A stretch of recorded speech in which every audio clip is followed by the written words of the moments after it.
So good morning, everybody, and thank you for joining us this morning on our webinar, where we're going to be talking through cutting through the technology noise, how to ask the right questions and avoid being dazzled by demos.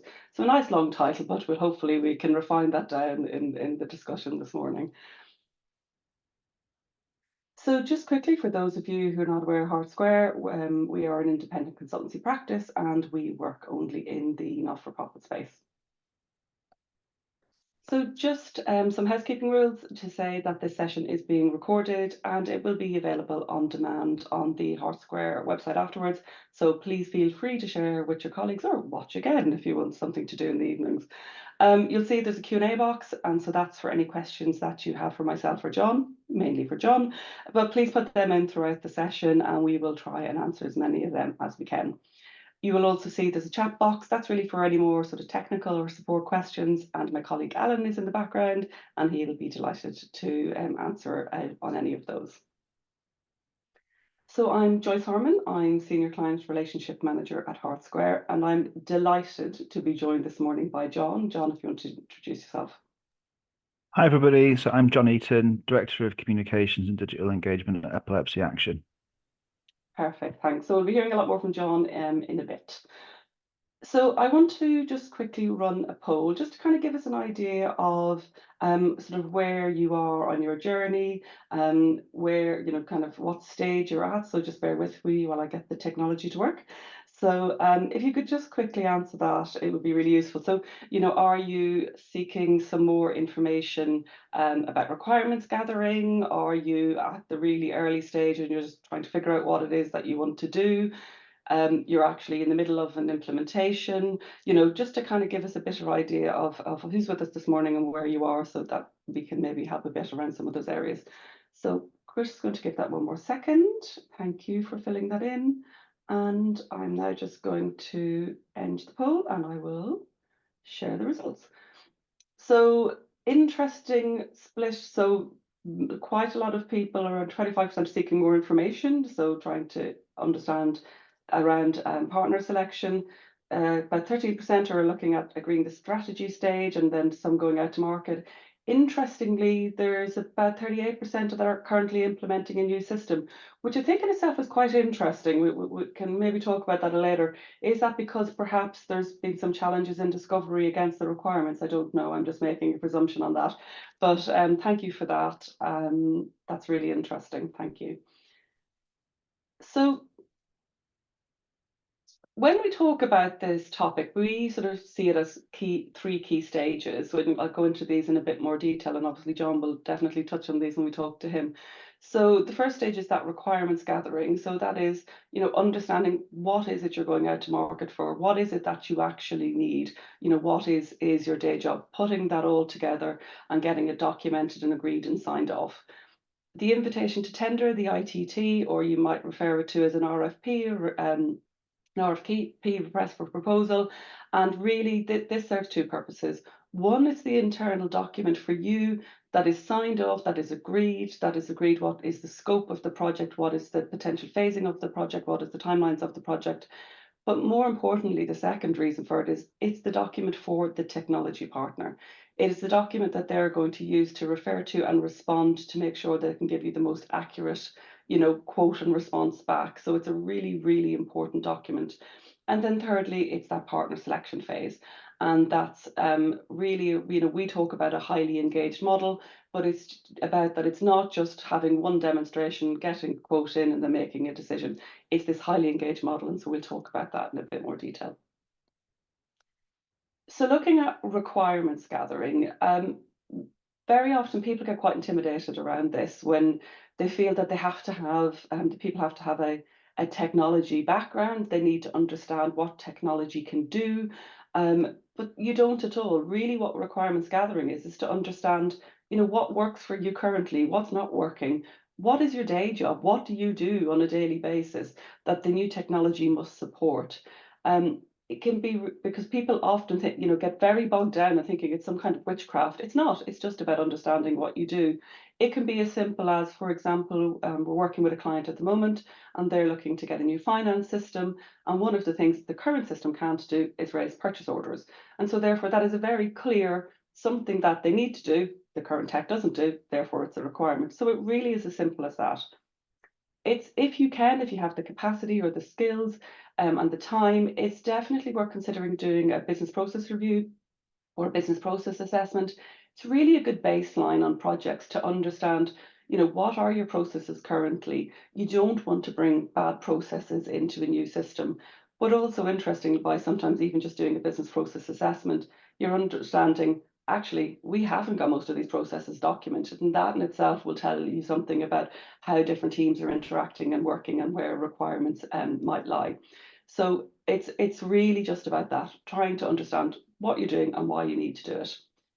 Then, because you're going to run workshops with various different teams and departments to gather those requirements, there's going to be an awful lot of duplication. That's normal, that's to be expected.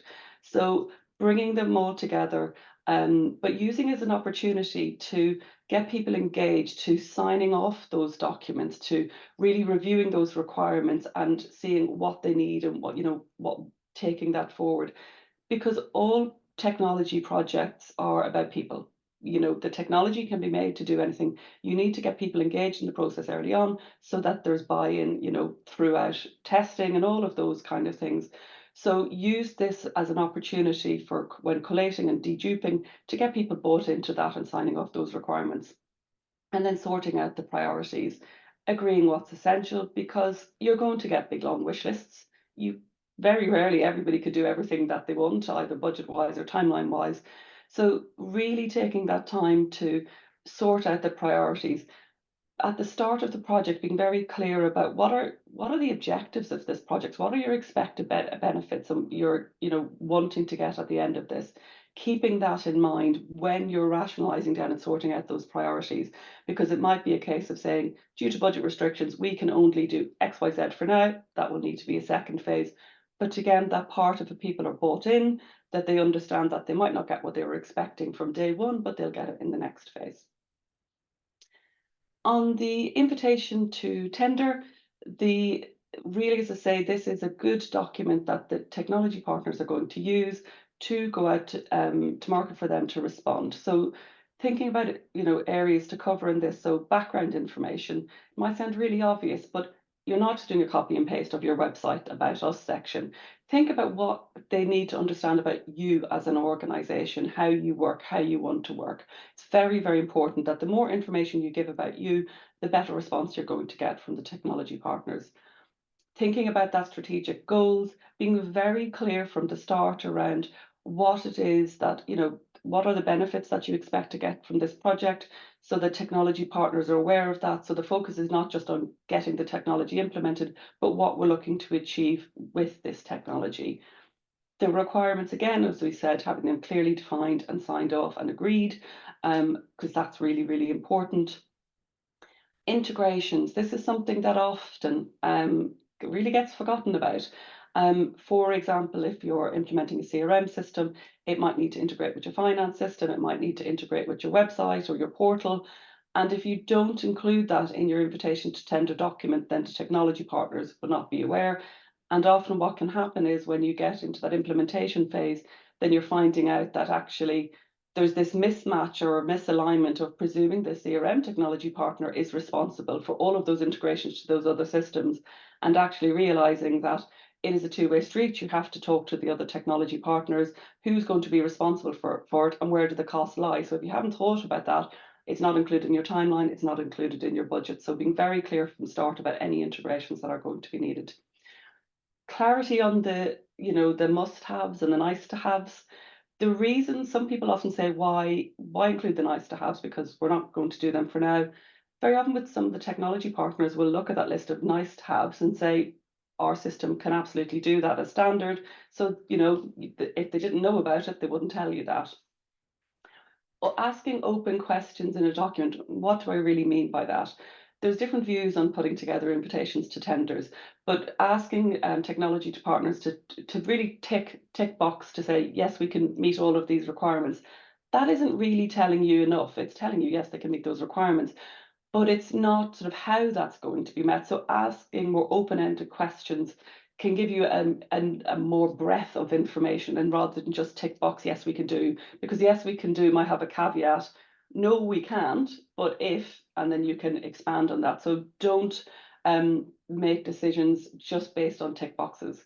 The timetable is a really, really important one because, for example, if you want your new system, you want to do your renewals process on your new CRM system, for example, and your renewals are in October. If you haven't put that in the timeline, the technology partners don't know, and then you start the project and they say, well, there's absolutely no way we can get the system in and everything done so you can run your renewals in October. So very clear milestones and deadlines that need to be met, they need to be in there so there's everybody knows sort of where you are from the start. Then on the partner selection process, I've got another slide sort of goes into more detail, is it's very much, we always say technology partner. It's at our square, we never so really say vendor. The reason for that is it's a partnership, it's a relationship. And it's very important because you're going to be working with these people for a very long time. They're going to be supporting you once the system's gone live. So you want to develop that partnership. So being very open and honest with them about, you know, sharing your mission and your cause and getting them to buy into that and see, do they buy into you as an organization and what you're trying to do? Is there any way they can contribute to that, your mission and the kind of that future state? Be open and honest with them on your goals and your priorities, because you know, it's very important. Everybody needs to be aligned. Be open to different approaches. Very often, we have our clients who have decided that they want to run a project a particular way, or that they want to do things in a particular phased approach. But be open to different approaches, because the partners that you're bringing in, they're experts. This is what they do all day long, and use and leverage that expertise. So be open to conversations with them, for them to challenge you as well, because that's what you want them to do, that they're looking to give you the best outcome. The line and the comment about cost, now this is a conversation I have with people all of the time. And it is about when you're at that kind of shortlisting phase of trying to decide which technology partners to take through selection, that having that conversation about budget. And very often people are saying, but if we give them a budget envelope of what our budget for this project is, well, all they're going to do is come back and tell us that it costs that much. But there's two reasons for giving people a budget envelope. First of all, if the technology partner says, well, actually, we can't deliver your requirements for that budget, it would cost £100,000 more. There's no point in taking them through that technology process. You're wasting your time, you're wasting their time. But also, remember, it's a competitive process. So they're going to be putting forward their best pricing. So it's not to be too cynical about kind of giving guidelines. You don't have to give them exact figures, but giving guidelines about kind of what that budget envelope is. It's really important and can make a big difference at the end. And as I say, you know, you're always asking for a good deal. So, you know, don't be afraid to do that. Then on the partner selection, this is the Hart Square way of doing things. We call it a highly engaged model. So sort of steps 1 to 3 is kind of where we've talked about around already about your requirements, looking at your technology partners and putting together your invitation to tender. And then the point about, historically, a lot of partner selection processes used to be you would issue your RFP, people would come in and do a demonstration, you get your written response, you'd make a decision. But there's just so many gaps if you just follow that model. So what we really much recommend is that you're having a first meeting, which is an engagement meeting. It's not a demonstration, because you want to meet them. Have they read your ITT properly? You know, have they done some proper research on you? Do you like them? Let's be honest, this is going to be a partnership and a relationship. What's that initial engagement like? Then when you're going into the next stage of the demos, you have to be fair to technology partners. It's going to be fairly generic at that stage because they haven't spent that much time with you, but it gives you a good idea of what the technology looks like and how it can meet your requirements. The point about governance and reference checks is really important. Don't wait to do this until you get to the end, because if you decide to only take up references afterwards and then you find out the references aren't very good, or there's something in the governance that you don't like, then that then delays your whole process. So do the governance and reference checks throughout sort of this whole journey. Get your responses in, have your clear selection criteria of how you're going to look at the different written responses, and then coming in for final demonstrations. So that demonstration at that point is they've submitted their response, they've met you a couple of times, they're going to be tailoring and showing the things that you want to see, so that it's very much focused on you. And then obviously you get to the fun point where you make a decision, hopefully, on going forward. And then just final things to consider is, cultural fit. To say, how do you work with them? And not being afraid, by the way, to ask to, in that partner selection process, to meet some more of the team, to see some of the people that you might be working with going forward, because it's important to see what that fit is like. Doing that reference checks, checking their, have they got relevant experience? For some companies, there might be some very specific things around sensitive data that might be really important to you. So highlighting how they can manage things like that. If there's something that's very niche and very specific to you, that making sure that that's absolutely 100% covered. What's their proposed implementation approach? Is it agile? Is it waterfall? Do you even understand what that means? How can that work for you? Can you work like that? So having those kind of conversations as well. And then when it comes to the budget, not just it's a one price and here you are, so that you understand how they've broken down the budget. What have they included for training? What have they included on post go live support? All of those different kind of things. So enough from me. So I'm going to bring in Jon. So Jon, can you, I suppose, give us a bit of an overview of yourself and Epilepsy Action? Yeah, no problem. So I mentioned just previously that I look after the comms department, Epilepsy Action. So Oh, that's Jon, I everything. can't hear you. I don't know Oh, if can people hear me okay? No? Um, that's just me.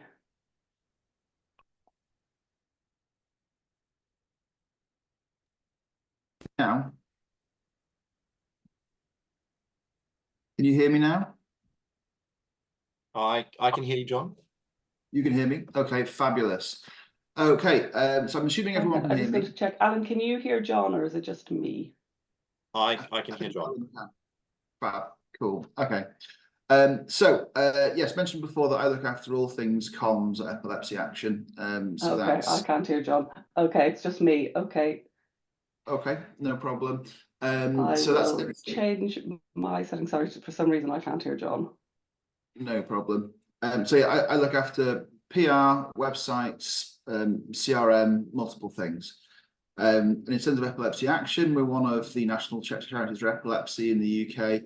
To give people a more common frame of reference, we sort of see ourselves as a bit like the Macmillan of the epilepsy world. So whether you are somebody with epilepsy or someone connected to them, whether that's a mum, dad, friend, partner, whatever, we are there for them.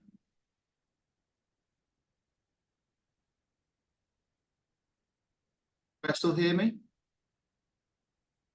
Yeah, all good, Jon. All good, Jon. You're good to proceed. Cool. So I think the next thing we were going to talk about was our project. I first started with Epilepsy Action in 2020, and quite quickly I was aware that our CRM project was in trouble. So we've been working on a new implementation for about 3.5 years by that point. We've been with a single partner, and we have an in-house project manager and a small in-house project team. And basically what I could see was we'd spent some of the budget but not got very far over the time period that we'd gone through to that stage. And that had seen a lot of staff starting to disengage with the process. And the problem with that was that we were basically just a bit rudderless. So I made the decision quite quickly that we needed to sort of circle the wagons really and see what was going on. So what we ended up doing was an initial audit ourselves, and then we did an audit through Hart as well, and that basically told us that we needed a bit of a project reset. And one of the things that we could see coming back in from the staff members that we spoke to across all levels was that because this project had taken such a long time and not got very far, there was a real potential issue for us in terms of staff confidence in our leadership capability as senior management team. So we felt we needed to do something fairly drastic and fairly quickly. So we terminated our relationship with our existing supplier. And we made some changes in terms of the internal project governance and started working with Hart as our outsourced project management function. And we went through the process that Joyce has just taken us through there in terms of that highly engaged procurement process, starting with requirements right through to vendor selection. And I think one of the things that was really important for us in that process was having come out of a bad relationship, which if you're not a technology person, if you think about it in terms of your personal lives, if you broke up with a long-term partner today, you're very unlikely to jump into a relationship with your next long-term partner tomorrow successfully. So that highly engaged model of meeting people first was really helpful in that it allowed us to do a bit of dating before we massively committed to a long-term partnership. So that's in a nutshell what we did in terms of going up to procurement. And then the other thing that we decided was, given the amount of time that had elapsed for us not to get very far, we were really keen on having quite an aggressive delivery model. So we wanted something in the building pretty quickly. And that was not just because we were worried about the perception of staff about our senior management team's ability to get things done.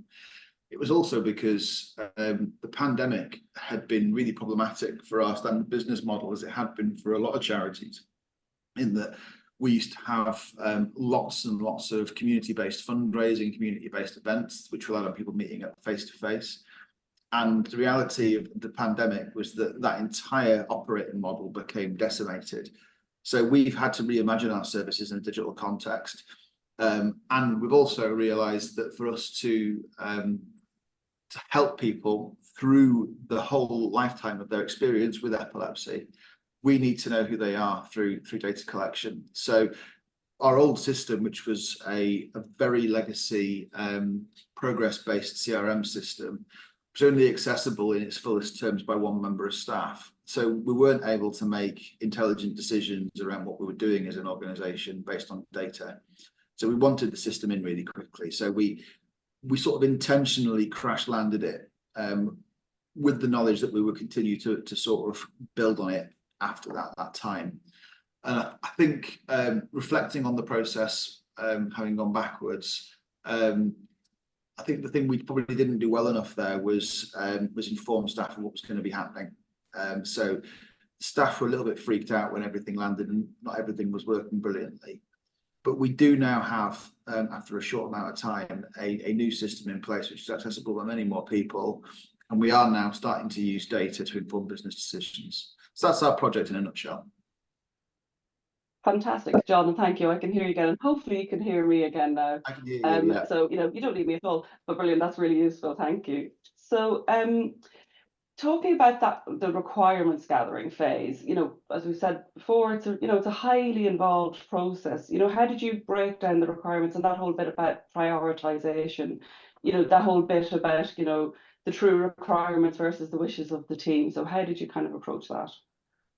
So we with yourselves, we realised that the requirements we were trying to deliver on for the project that had been running for 3.5 years and not got very far were very old requirements. But because on that project we had adopted a sort of agile way of working, but we weren't really agile ready internally, what we found was that we'd spent a higher proportion of the budget than we necessarily wanted to on the first phase of the project that we managed to deliver.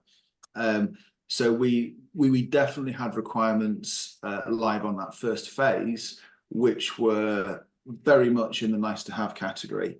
So one of the first things we did with you guys was we documented our requirements as they stood at the point at which we did the RFP, and we Moscow rated those as well. And then what we found was once we got into the actual vendor selection and demos and that sort of thing, our understanding of our requirements changed a bit. And I think part of that was because for the whole period that we've been talking about CRMs and putting them in place, we've been very much in the Microsoft Dynamics camp. So we've got Dynamics now, and we had Dynamics in our previous project. And a lot of the messaging around Dynamics in its marketing is about the sort of 360-degree view of a customer. And I think because of that, we kind of got one idea of what we thought we needed.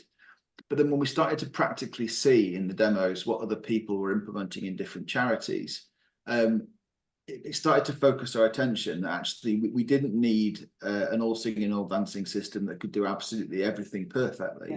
We needed to focus on particular areas where we knew was really important for how our organisation was going to run. And one thing we didn't do is we didn't do business process mapping because we were so a couple of reasons really. We were in a rush, as I said. We wanted to get the system in to be able to start leveraging the benefit from it. We also knew we had a new strategy coming, and that was coming in the year after we went live. So we knew that might change some of our business processes and some of our focus areas as an organisation. And the third thing was we knew we were going to be, as part of our organisational change, by having all these conversations, moving into a branding project at some stage, which again could mean some more business process change. So I think there was drawbacks to not doing that, but I think our reasons for not doing it were sensible at the time. Yeah, and I think I definitely agree on that, because it really depends on the level of change, isn't it? Because you could spend an awful lot of time doing the processes right at the start, and they're all going to change. But as you say, where you're doing it now, to kind of looking to do at the end, for where it makes more sense. Then thinking about, in that sort of search and looking for the different partners, what was sort of that process for you, deciding on the shortlist of the partners, and how you went about that? What was important for you around that sort of making the decision of which, to take through the partner selection process? So a key thing for me was about engaging stakeholders across the organisation. So one of the things that your report demonstrated, because obviously we knew gut feel what was going on, but it's really useful to get your report on where we were going wrong. And it basically pointed to a bit of a disconnect across the organisation, really, both in terms of what the CRM project was going to deliver, and that was from our SLT down to members of staff and across to the project team. But there was also, I think, differences of opinion in terms of what was important in a partner. So we did a couple of exercises to help us with that. We did one internally where it was a bit of a gimmicky idea, but it was quite useful in terms of kind of solidifying some of our thinking. Where we basically said, imaginary idea, that the editor of The Guardian's got in contact with you and said, all the other news is cancelled today. We're going to write a full spread on Epilepsy Action for the front cover of The Guardian. What do you want it to say about you in 2 years' time? And that really focused us in that we wanted the CRM to help us to better understand our service users, so we could deliver even more tailored support to them. And we wanted it to help us raise more money. And I think we hadn't really articulated that previously. We'd kind of just talked about this sort of, conceptual marketing idea of the 360-degree view of the customer. So that was quite useful in terms of pushing us in that direction. The other thing that you guys gave us to do was you basically gave us a list of potential partner characteristics, a bit like when you're filling out a Plenty of Fish or Tinder profile. You're putting in the things that you're looking for in your partner.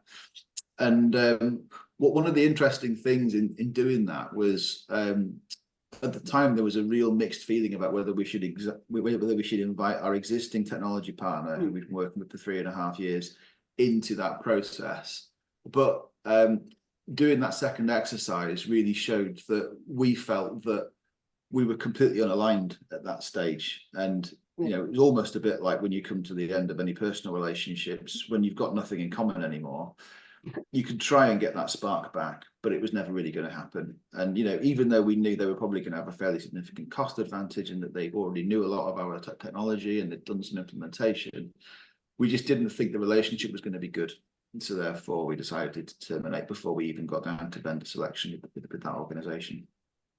Yeah, perfect. And I think one of the things that which we kind of talking about more in that selection process, was there an initial, once you moved into partner selection, was there an initial, we think but this particular partner is doing really well and we really like them, and then that all changed completely towards when you got to the end?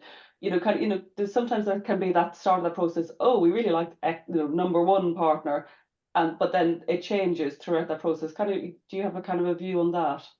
Absolutely, yeah. So we did have a rebound. Going back to the relationship metaphor that seems to be creeping into my description of this process, we the previous partner that we had, I think our feelings with them was that they'd done some work in the financial space previously, and I think because of that they were relatively straight-laced and sort of not that easy just to kind of call something out for what they really are. One of the other partners we spoke to in the early stages of our selection process was completely the opposite. So almost everything was possible, and was possible with lots of expletives in it to make it more exciting. And obviously that for us was really, really, really enticing. And we initially thought that would be great in terms of pushing us in the direction that we wanted to go in. Over time, we realised that actually, as much as we might like to think of ourselves as the most forward-thinking organisation ever, we're not. We're moving at a pace which is sensible to us, and it's a pace which has definitely increased over the last 3 or 4 years. But we felt that if we'd put a really sort of uber kind of challenging dynamic partner into that relationship, where almost scope, cost and time were never an issue, it was all about focusing in on exactly what the possible is at any given moment in time, we'd run out of money and burn through everyone's energy reserves quite quickly. So we ended up going with a more prudent choice, I would say, for the organisation that we are. Yeah, absolutely, makes sense. And then, so you mentioned cost. Obviously, cost is a significant factor, in all of these projects. And I suppose, was there any other key elements really beside cost that were in that final decision-making process, or was cost really swaying it? No, we as I said, the cheapest option for us, we could see right from the outset, would be to have a bit of a reset with our existing supplier and just say, we're going to try and make this relationship work. And we know you guys are going to be cheaper than everybody else. So we'll just crack on and do that. So cost for us was definitely not our biggest motivator. The biggest motivator for us was around the ability to deliver a project quickly, and so the project management capability and sort of the way in which they were going to manage us as a client through that process was a really important part of our decision making. And then the other thing, being really frank, was could we see that their organizational direction and ours were going to be broadly aligned for the next 5 or 6 years? Yeah. And we could see that with our partner Blue Light, this was a really important project for them. We could see that they really cared, and that I think perhaps the biggest way we could see that was between our initial demos and our final presentations. We gave each of the vendors a scenario that was a real scenario for us as an organisation in terms of how a service user might move around our organisation. And the level of thinking that went into what Blue Light sent back to us showed us that they'd not just thought about this during a workshop on a Thursday afternoon. They'd thought about it, and they'd probably spoken about it around a dinner table later on that day, or gone out for beers and talked about it. It just really came across that they were uber focused on what we were trying to do, and that was what really set them out in the final reckoning. That's really good. It's really interesting, isn't it? It's that relationship and that buy-in, isn't it? It's that they've put the extra effort in, and not just filled in a response and sent it in. So then once you, as I say, you mentioned Blue Light, so you chose Blue Light. So how did you sort of go about, what did you see as the important part to success in establishing that relationship, right from the start? So you've chosen them, you're now going into discovery. So obviously the discovery process itself was lots and lots of workshops, and because our project moved quite quickly from reset through into requirements, we did find ourselves covering some old ground. But as I said, our understanding of that old ground had changed, so it was quite useful in terms of re-articulating what we meant by certain things that we put in our RFP. We then moved into the delivery model, which was kind of a bit of a hybrid of waterfall and agile. So I think most organizations don't particularly like the idea of making loads of decisions at the beginning of a project scoping, and then delivering exactly what it is that you said you're going to deliver 12 to 18 months later, because your organizational requirements almost definitely change every sort of 3 or 6 months anyway. So we basically we agreed our kind of final, what we thought the scope was at the end of the requirement stage, but then we kind of delivered in a more iterative way. So we kind of sprint based the delivery basically. And during that time, we had two different sort of functions of our relationship really with Blue Light. We had a kind of functional project management relationship, which was very much about, you know, have you tested this? Have we got requirements back for this kind of thing? It was very much about focusing in on delivery. And so that was really important for us in delivering quickly, because we knew that, you know, we had business as usual stuff going on at the same time. So being able to have somebody really sort of, you know, to give it blunt words, kick our ass into gear was really helpful. And at the same time, we had a project management board as well, where we would get all the kind of key people together in terms of project sponsors on our side, and the sponsors on the vendor side. And also with yourself, we had Helen in that meeting as well, alongside Billy, who is our project manager. And we basically looked at the overall sort of vibes on the project, probably is the best way of describing it. So we were looking at whether the stakeholders were continuing to engage properly, where we were with budgets, where we were with time. And you know, there were some hairy moments where that meeting was quite useful, just in terms of us replotting the project, not necessarily for project-based decisions, but more for kind of organizational vibey decisions. So, for example, our go live, we made the decision to put more people on site with us in that period of time, just to make sure that was a bit smoother. It did still, as I said, intentionally crash land, because we knew we were trying to deliver things really quickly and iterate off the back of it. But I think if we hadn't done that, it probably would have been much more disruptive for everybody. Yeah, absolutely. And you've kind of really answered this already, but it's around that, yeah, just managing that relationship with the tech partner. Like, have you got a top tip around that, sort of managing that relationship? Yeah, I think, to be honest, it's just about brutal honesty. So I think, you know, one of the things that I think any sort of change project, and typically you do CRM projects at a point of organizational change, you need to be able to say whether your expectations are being met by your technology partner, and do that early, so that you're not then 3 or 4 weeks down a frustrating process and having to say, hang on a minute, this isn't really working. So I think, you know, being brutally honest is really important.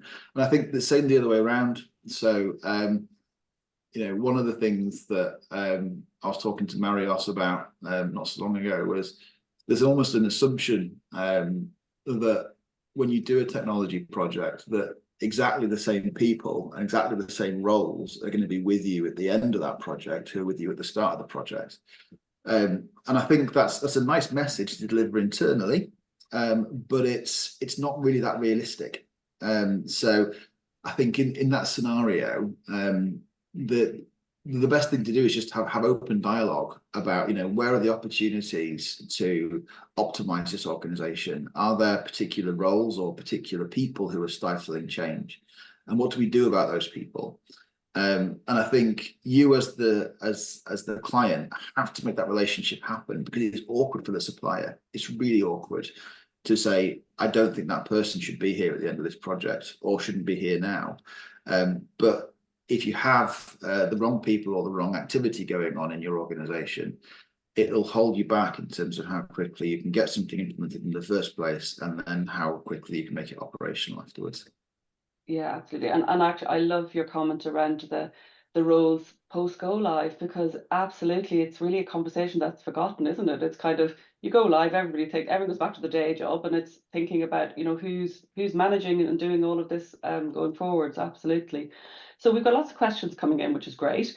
So before we move on to them, I suppose finally, any take homes, advice that you would give to any other organisation sort of thinking about embarking on this journey? Yeah, I think first thing is, I think ultimately technology requirements in projects like this fall into 3 different categories. There's requirements that exist for your users, as in your end service users, requirements that absolutely exist because of the technology that you're using, so integrations, etc. those can deliver great economies of scale for you in terms of efficiency and that sort of thing. But the third thing is that the final set of requirements is the internal business people, the people who work for you, and volunteers that you have. And I think that those requirements are all equally important. But I think that the problem with our first project is that we basically ended up with a massive skew towards our own internal business requirements. And as I said, that kind of belief that nothing would really change in terms of what people were doing before and after project. But because of that, we ended up in some areas with people thinking that the CRM should basically just make their job easier. And they'd kind of forgotten any benefits that were going to be given back to either the service user or the technology platforms or the organization. And in that scenario, you could absolutely hemorrhage budget. So I think my key takeaway would be just be really frank with your staff right the way through the project that every single decision that you make costs money. And ultimately, it needs to be driven by those three areas and be driven equally. If it all becomes about making everyone's job easier without any reciprocal benefit back to the organisation, you've got the tail wagging the dog. I love it. Excellent. Thank you. Okay, so looking at some of the questions. Oh, here's a good one. Who would you recommend should be on the partner selection panel, and how many people would you advise? So I think we got this bit pretty much bang on. We had 7 people, and we're an organisation of about 70 people, just to give you context. And it wasn't just we sort of drew a random 10% of our total. It was we wanted to have enough people who could help to advocate and sort of support the decision that we made. So we had not everybody from our senior leadership team. We had some people. I think we had 2 or 3 people from there. We had a mixture of people across the more operational organisation, and we sort of picked those people based on not just their areas of expertise, but the sorts of people that they were. So there's a guy who used to work for us called Tom Beddoe. Sorry to name check you, but we're really keen to have him in because he's one of the most thorough people I've ever worked with. So where everybody else might get sort of whisked away in a really good idea, he was very good at like bringing you back to, I'm sorry, but 30 minutes ago somebody said this one word. What did that mean? Yeah. He was really useful because that level of opportunity to spot detail was really important. And by the end of it, what was really nice was that we were all unanimous in our decision, that there was nobody saying, I really want to use this partner and nobody else supporting them. We came to a truly collective decision. That's really good. That definitely makes things easier at the end. Another question was, did you have any challenges with getting what you needed from staff during requirements gathering? So short answer to that is yes. I think what we found was because we'd come from such a legacy place, we weren't replacing Microsoft Dynamics with Salesforce. Some of the core concepts around CRM were very difficult for staff to grasp in some areas because they just hadn't spent ages working on a modern CRM system.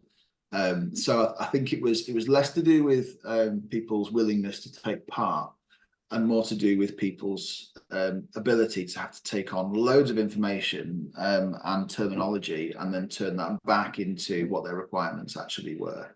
And I think that's probably where, if we had done some business requirement gathering, prior, the business process prior to us doing anything, that might have been helpful in terms of people understanding how they could do certain aspects of their role. But as I said, we didn't do that, so that was a bit of a challenge for us. Brilliant, thank you. Interesting with this. So, just on the format of your meetings with tech partners, was it an interview and demonstration? Also, did you send them interview questions in advance? So, did you give them anything in advance that for those meetings that they needed to respond to? So, for the first date meeting, it was a bit of a kind of set first date, really. It was kind of, who are you? Where do you come from? What do you think about what our RFP says? It was kind of fairly informal. The second meeting, which was the demo, we basically picked out a couple of areas we were really keen to understand a bit more about. So, for example, in our situation, it was things like fundraising and case management, because we have lots of people who call us up to discuss their situation with epilepsy, and that forms our case management function. And then the final presentations, as I mentioned, we did give that set question, just because we wanted to, going back to that point I made previously about the differences in language between your technology partner and us as an organisation. We wanted to put something in our language and see how they translated it into a set of their requirements. It was quite revealing, that actually, because the people who went with Blue Light, they didn't spend the first 10 minutes of their demo educating us on how to speak their language. They just said, you asked us to do this, this is how we're going to do it, which felt much less sort of like, I don't know, patronizing than kind of saying, I think what you meant was kind of thing, which was one of the suppliers did that to us, and that didn't really do us very much good. No, and I also do love that you refer to it as the first date, because it's that whole building the relationship, isn't it? It's finding a new partner. Absolutely. Yeah, it is a first date. It is, absolutely. Then one of the questions was around how many partners did you shortlist to meet? And I suppose my follow-on to that would be, and do you think that was a good number, or if you're doing it again, would you change it? So yeah, how many partners did you shortlist to meet? So I'll take you from long list to short list, so that's probably the best way of describing it, and I'll answer your question afterwards. So we started out with, I think, a long list of about 12, and that was a mixture of different technology suppliers, so different, whether it's Salesforce, Dynamics, or whatever, and then different options within those different verticals. And then we shortlisted down to 4 suppliers, all of whom had Microsoft Dynamics. And one of them, as I mentioned, was our incumbent supplier. When we did that piece of work to basically analyse what we wanted from a partner, we just thought we're wasting their time and our time even starting that conversation. So we ended up with 3. Was it enough people to have initial conversations with? I think in our scenario it probably was. I think there was an overwhelming preference at our organisation at that time not to reopen the door on which technology supply we wanted in terms of the core system. Had there been more appetite for that, I would probably have been keen to have first dates with maybe 5 suppliers. So the platform that I was really keen that we were able to speak to, but we didn't speak to in the end, was Salesforce. And I think part of the reason that Salesforce wasn't really viable for us was just like the overall way in which we'd written our brief and kind of spoken about the platform internally. There was just so much reluctance to have to sort of say that everything we'd done in the project was wrong. But and we probably are right. Dynamics is a really good platform for us because it has everything inside of one system, which I think is quite important for a smaller organization. But I was intrigued by Salesforce's proposition, I'm not going to lie. Okay, well, you see, but this is why you have to go through this journey to make those decisions, don't you? I know we've kind of touched on the panel before, but just another question. It's really more the end of this one. So the question was, when conducting a partner selection panel, how are you recommending compare them? Would you use scoring or ranking? So I suppose it's really more your thoughts on kind of using scoring or kind of a ranking. I know we get this question all the time. Should it just be a clearly let's score and make the decision on that? I don't know your thoughts on it. We did a combination of both, but for us the scoring was useful in terms of providing the evidence for ratifying our decisions with other members of SLT who weren't involved in the selection process and in our board of trustees and chief exec. So we could basically say, this isn't just all about vibes, it's got some science behind it. But I think in terms of how those scores were arrived at, I think for us to break down the silos between the panel members, we needed to have fairly frank and open conversations. So, if we spoke to a supplier we just didn't like very much, it was important for us to say, like, they failed the NOBED test. So therefore, that doesn't put them in very good standing for anything we're going to score them on. So, yeah, I think it's a combination of both, really. You don't want to turn it into a sort of filling out a form exercise, because you need to understand the sort of where the differences of opinion and commonality of opinion can kind of help you to make a decision. Yeah, absolutely, definitely. Its personalities completely come into it. A question's come in. You've kind of touched on this, but it'd be interesting to get your take. So the question is, how much time would you recommend we should allocate to a requirements gathering exercise? Because I suppose also adding on to that, it's that bit about, it's not just the doing the workshops, but for people to sign off and to kind of agree and sign off those documents. Because so, in hindsight, again, was there enough time? Would you have added more? Kind of what would your view be? So interestingly, the opinions on this at our SLT were very different. Okay. So my view, as you know, was we needed to get something in place quickly, because we were losing out in that we weren't able to start using data to make decisions, and we needed to start doing that really urgently. That was my view, and other people were thinking more about what business as usual was. So we were basically talking at any point from my view, which was to get through the whole thing in no more than 3 months, and other people saying it needs to take 6 months. My issue with the 6 month view is that I think making this sort of decision, which is going to cost in most cases several £100,000, is a really difficult decision. And I think the problem in extending the timeline is that people disengage too much.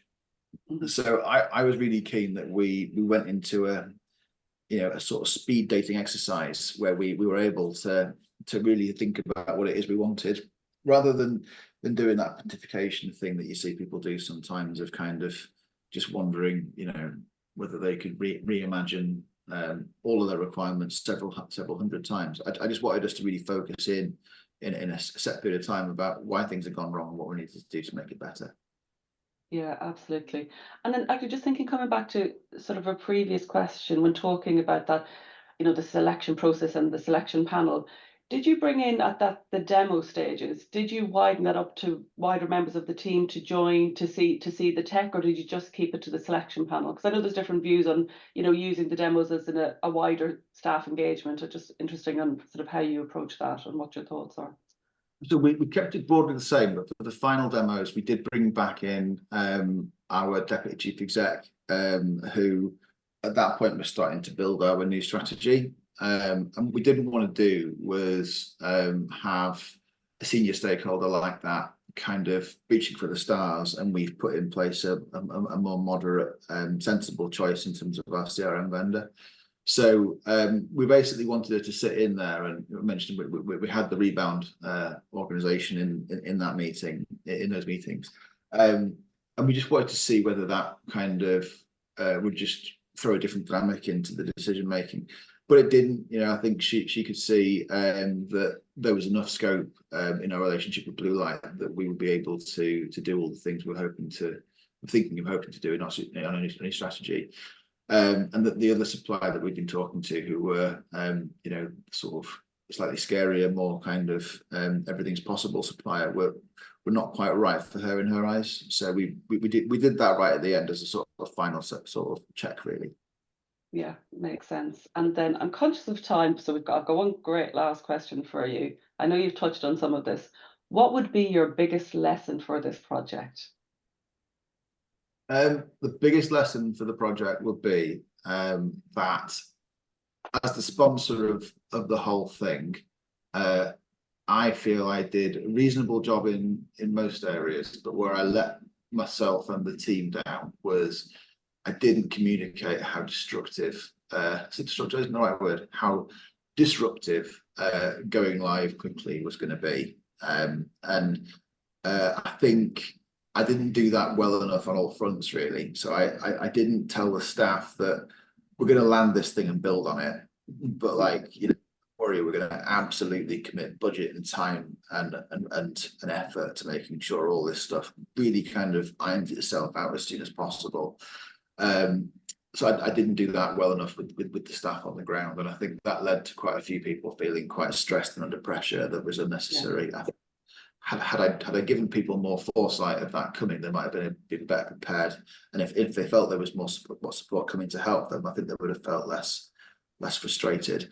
And I think on the supplier side as well, I think what I needed to do better was just say, like, I know there's always going to be trepidation before we launch a new system, but we're literally like dropping a new shiny thing that can do stuff into an organization who's never had that before. And you know, we're going to need your help, quite hands-on help on site, to just make sure this thing embeds itself properly. So we're a good sort of 15, 16 months after launch now, and we're just about getting to the place where everything is fairly calm, and we're kind of starting to add things now rather than sort of fix things. But I feel that period of time could have been massively condensed had I had some more sensible conversations with everybody in the months or so before we went live. I mean, I think that's a perfect point to end on. It's exactly that. It's communication. It's you know, and acknowledging, yeah, people need to understand the impact of go live, because it's a significant change on the organization. So yeah, I think that's a really good one to end on. So Jon, as always, that has been fantastic. Thank you so much. And thank you everybody for your questions as well. Sorry about the technical issues earlier, and also thank you to Alan for keeping things going while my system decided not to work. So say, Jon, thanks a million, and thank you everybody for joining us, and hopefully we will see you again on another webinar again very soon. Brilliant. Thanks very much, guys. Cheers. Thank you. Thanks. Bye. Bye.